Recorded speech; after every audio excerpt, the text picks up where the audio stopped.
안녕하세요. 다들 좋은 한 주 보내고 계신가요? 오늘은 제가 저번 영상에서 바이오메디컬 분야가 향후 10년 후에 개인적으로 인공지능 분야만큼이나 크게 성장할 가능성이 있을 거라고 말씀을 드렸었는데요. 못 보신 분들께서는 시간을 내셔서 한번 보시면 투자하시는데 조금이나마 도움이 될 거라고 생각을 합니다. 자, 2012년을 시작으로 2030년까지 약 7,500만 명 정도 되는 베이비 부머들이 드디어 대부분 은퇴를 다 한다고 합니다. 아무래도 은퇴하시는 분들이 많아지고 사회가 고령화가 되다 보면 바이오메디컬 분야에 대한 수요와 관심은 많아질 수밖에 없을 거라고 생각을 합니다. 자, 특정 분야의 혁신적인 발전은 얼마만큼의 돈이 그 분야로 흘러 들어오느냐에 따라서 지금까지 결정이 되어졌었습니다. 세계적으로 돈이 많으신 분들의 관심사는 더 이상 돈이 아닌 건강과 노화이기 때문에 바이오메디컬 분야에 돈이 많이 들어오고 있고 신생 바이오 회사에 대한 투자도 늘고 있어서 10년 후에는 이 분야가 어마어마하게 발전해 있을 거라고 많은 전문가들이 예상을 하고 있습니다. 자, 저번 영상에서 제가 바이오메디컬 분야를 크게 제약회사와 인공지능의 병합, 크리스퍼 테크놀로지로 인한 유전자의 교체, 그리고 유전자 시퀀싱으로 나눴었는데요. 오늘은 첫 번째로 언급했던 인공지능을 탑재한 신약 개발 회사들의 포텐셜과 이 분야에 앞서가고 있는 회사들을 나누려고 합니다. 자, 그러면 디스크레이머만 듣고 영상 바로 보도록 하겠습니다. 저번 영상에서도 나눴듯이 로빈후드와 유사한 주식 투자 앱인 무무에서 미국이나 호주에 거주하시는 분들에게 무려 16개 주식을 무료로 나눠주는 프로모션을 하고 있다고 하니 관심 있으신 분들은 참고하시기 바라겠습니다. 등록하시고 100불만 디파짓 하셔도 5개의 주식을 무료로 받게 되시고요. 1000불을 디파짓 하시고 60일간 어카운트에 두시기만 하셔도 15개의 주식을, 그리고 5000불을 디파짓 하시고 60일간 어카운트에 두시기만 하시면 15개의 무료 주식과 테슬라 그리고 구글 중에 1개의 주식을 무조건 받게 되시기 때문에 관심 있으신 분들께서는 아래 디스크립션에 링크를 사용하셔서 무료로 최대 16개 주식을 받아가시기 바라겠습니다. 제가 만든 컨텐츠들은 어디까지나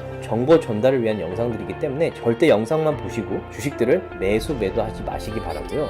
본인 스스로 반드시 리서치를 더 하신 다음에 판단을 내리시기 바라겠습니다. 자, 지금까지는 과학자들이 랩에서 일일이 직접 실험을 하면서 수많은 시행착오를 통해서 신약 후보 물질들을 찾았기 때문에 시간과 자금 둘 다 많이 들었었는데요. 보통 약 하나가 나오는데 10년에서 15년은 걸리고 대략 2.5조 원 정도의 돈이 들어간다고 합니다. 그런데 최근에 신약 개발에 인공지능을 탑재하면서 이 분야 자체가 기존과는 달리 아주 혁신적으로 패러다임 시프트를 하고 있는 과정이라고 생각을 합니다. 자, 인공지능을 탑재하면서 현재 크게 두 가지 용도로 많이 쓰이고 있는데요. 하나는 몸에 이미 존재하는 항체들을 이 인공지능 시스템이 엄청 빠른 시간 안에 스크리닝을 해서 표적세포에 가장 효과적으로 바인딩하는 항체를 찾아서 약을 만드는 경우이고, 두 번째 경우는 몸에 존재하는 항체가 아니라 몸에는 없지만 말 그대로 새로운 약, 신약을 인공지능 소프트웨어를 이용해서 만드는 겁니다. 자, 개인적으로 이런 신약 개발과 인공지능의 병합을 대표하는 두 개 회사가 있다고 생각을 하는데요. 이 두 회사를 오늘 소개해 드리도록 하겠습니다. 자, 회사를 소개하기에 앞서서 분명히 말씀드리고 싶은 부분은 회사의 아이디어나 비전이 아무리 좋고 그 회사의 CEO가 방송에 나와서 말하는 걸 들어보니까 앞으로 크게 성장할 수밖에 없다라는 생각이 든다고 해서 무조건 투자하시면 안 된다고 생각을 합니다. 특히나 지금처럼 미국의 빚이 최대치이고 금리가 아직도 높은 상태에서는 더더욱 조심하셔야 된다고 생각을 합니다. 자, 지금 같은 시기에는 회사의 재무제표를 통해서 회사의 자산과 빚의 비율, 순수익과 매출의 성장세, 그리고 운영을 통한 캐시플로우가 성장을 하고 플러스여서 리세션과 같은 최악의 상황이 닥친다고 해도 생존할 수 있는 회사인지 아닌지 판단을 하시고 나서 투자하는 것이 중요하다고 생각을 합니다. 자, 이번 시리즈에서 제가 나눈 회사들은 제가 개인적으로 봤을 때 각 분야를 대표한다고 생각하는 회사들이기 때문에 절대로 매수를 추천하는 것이 아니고, 만약에 제 영상을 보시고 그 회사에 관심이 생기신다면 반드시 스스로 리서치를 더 하신 다음에 매수 계획을 세우시기 바라겠습니다. 자, 제가 첫 번째로 나누고 싶은 회사는 제가 이전에 이미 영상을 몇 번 올렸던 회사 앱셀러럴, 티cker 셈블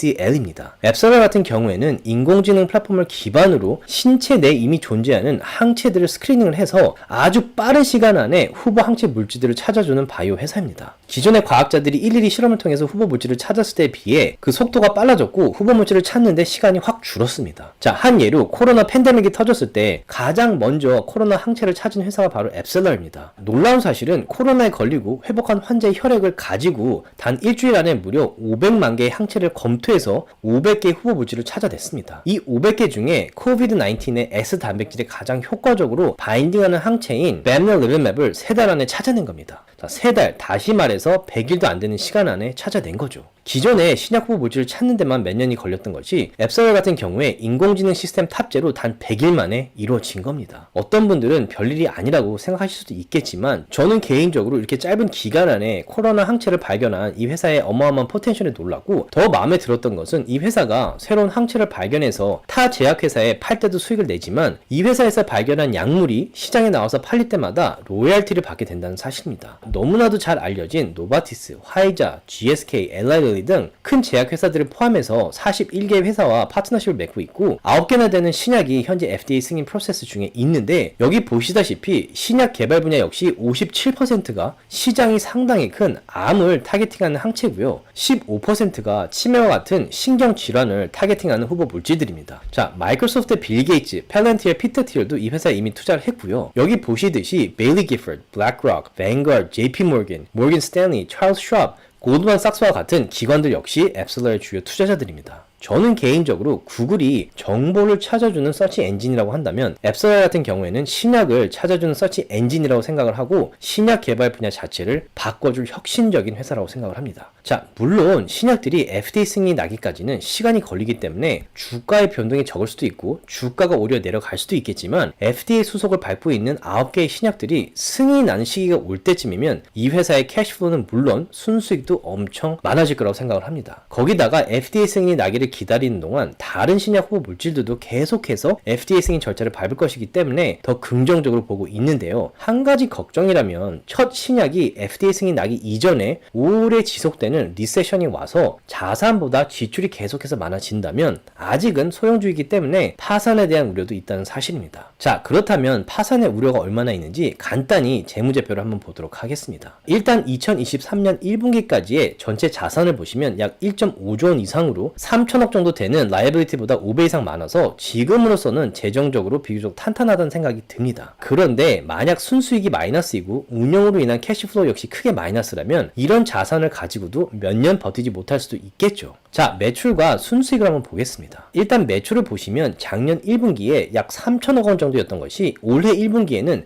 120억 원 정도로 현저하게 줄어든 것을 볼 수 있습니다. 그 주된 이유로는 바로 코로나 백신에 대한 수요 감소이고, 그렇기 때문에 이전에 코로나 백신으로 받던 로열티가 빠지게 된 거죠. 많은 앱서럴 투자자분들께서 팬데믹이 끝나면서 이 부분은 어느 정도 예상을 하고 있었기 때문에 크게 놀랍지는 않은 것 같습니다. 그런데 순수익을 보시면 작년 1분기 때 약 1,700억 원 플러스에서 올해 1분기에는 마이너스 400억 원 정도로 큰 차이가 생겼고, 그 주된 이유는 역시 로열티도 있지만 여기 보시듯이 회사를 운영하는 데 들어가는 돈이 많고 아마도 지난 몇 년간 고용인들을 지나치게 많이 뽑아서 그런 게 아닌가 생각이 됩니다. 만약에 경제가 더 나빠진다면 어쩌면 해고를 더 해야 하는 상황이 올 수도 있지 않나 라는 생각이 개인적으로 듭니다. 그리고 마지막으로 Cash Flow from Operating Activity가 작년 1분기에 1,000억 원 정도였던 것이 올해 1분기에는 마이너스 약 440억 원으로 큰 차이가 나긴 하는데요. 가장 큰 차이가 나는 이유는 역시나 코로나 백신에 대한 수요의 감소로 로열티의 감소라고 보시면 될 것 같습니다. 자, 아직은 자산이 1.5조 원 이상이 되고 마이너스인 순수익이나 캐시플로우를 커버할 수 있는 상황이기 때문에 앞으로 나올 분기 실적 발표 수치들을 보면서 이 회사의 상황을 살펴봐야 되지 않을까라는 생각은 하지만 개인적으로는 인공지능과 신약 개발 분야에 앞서가는 회사라는 생각을 하고 이 회사가 FDA 승인이 나오는 시기까지만 버텨준다면 크게 성장할 회사라고 생각을 합니다. 하지만 반대로 제 생각이 완전히 틀려서 파산할 수도 있으니 이 회사에 관심이 있으시다면 반드시 스스로 리서치를 더 하신 다음에 투자 결정을 내리시기 바라겠습니다. 자, 그리고 두 번째로 소개해드리고 싶은 회사는 역시 상당한 잠재력을 지니고 있는 데다가 최대 주주가 바로 빌 게이츠이고 뱅가드, 아크인베스트, 블랙록, 빌리 기포드, 피델리티 등의 기관들이 주주로 있는 회사 슈딩거, 티cker 심볼 SDGR입니다. 슈딩거 같은 경우에는 몸 안에 있는 항체에서 신약을 찾는 것이 아니고 인공지능 시스템을 이용해서 실제로 세상에 없던 신약을 만들어내는 회사입니다. 이상적으로는 합성 가능한 모든 물질들을 인공지능 시스템을 통해 분석해서 원하는 타겟에 가장 효과적으로 바인딩하는 물질뿐만 아니라 이 물질이 인체에 갖는 효능, 용해성, 몸에서 배출되는 정도, 부작용 등 가장 이상적인 신약을 만들어내는 거죠. 기존에는 과학자들이 일일이 5,000개가 넘는 물질들을 4년에서 6년이라는 기간 동안 실험을 해서 후보 물질을 찾아내고 찾았다고 해도 효능, 용해성, 부작용과 같은 성질이 사람에게 적합하지 않아서 승인 실패를 보는 경우가 많았습니다. 하지만 슈레딩거의 인공지능 인공지능 플랫폼은 1000개의 선택된 물질들을 1년 반에서 3년 만에 프로세싱해서 후보 물질을 찾는데 인공지능을 통해서 수많은 데이터를 분석했기 때문에 효능이나 부작용 등의 면에서도 훨씬 우월한 후보 물질이 나온다고 합니다.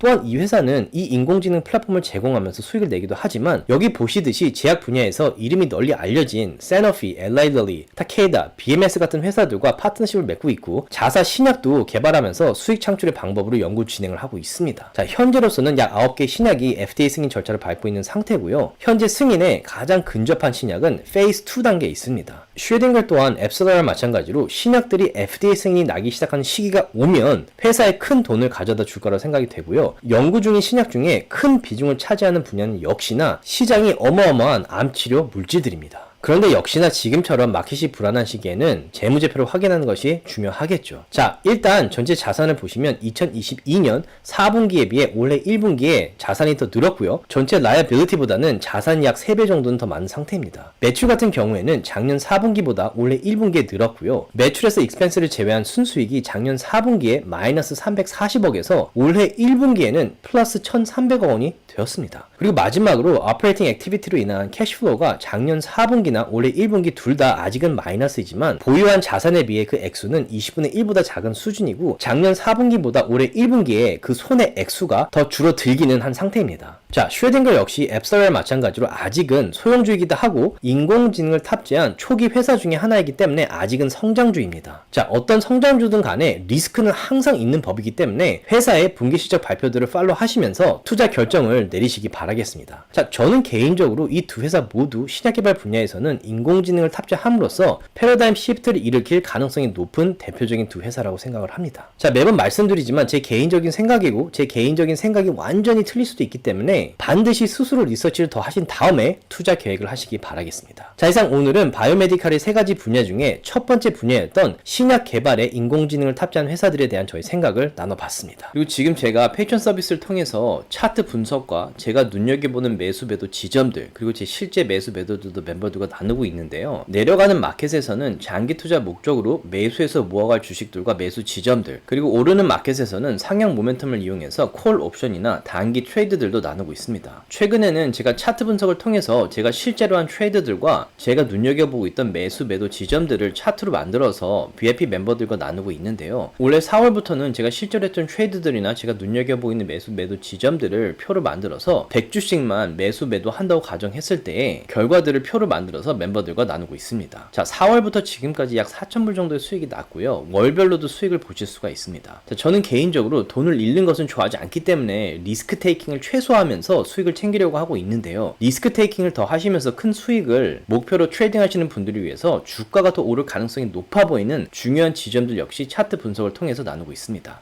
자, 서비스는 플래티늄과 VIP 멤버가 있는데요. 플래티늄 멤버들과는 격주로 줌 미팅을 진행할 생각이고요. 매일매일 마켓의 인사이트, 시킹 알파에서 매달 추천하는 가장 저평가되고 오를 확률이 높은 2개의 주식들, 매주 전문 투자자들이 눈여겨보는 주식들, 그리고 제가 올해 눈여겨보는 주식 리스트를 업데이트 되는 대로 다 나눌 생각입니다. VIP 멤버들과는 방금 말한 서비스에 더해서 새 4명의 전문 투자자들이 제공하는 유료 서비스를 구독해서 이분들의 철저한 리서치를 바탕으로 10배 이상 성장할 가능성이 높은 추천 주식 포트폴리오들, 올해 이미 200% 이상 수익낸 주식들이 대부분인데요. 이분들의 포트폴리오도 업데이트 되는 대로 다 나누도록 하겠고요. 제가 장기 투자 목적으로 매수하는 주식들과 트레이드할 경우 매수 매도 지점, 그리고 제가 하는 옵션들도 함께 나누도록 하겠습니다. 이런 페이트론 멤버십 서비스에 관심 있으신 분들께서는 아래 디스크립션에 링크를 클릭하셔서 함께 했으면 좋겠습니다. 조금이라도 도움이 되셨다면 주위 분들과 나눠주셨으면 너무 고맙겠고요. 구독과 라이크를 해주시면 더욱 감사하겠습니다.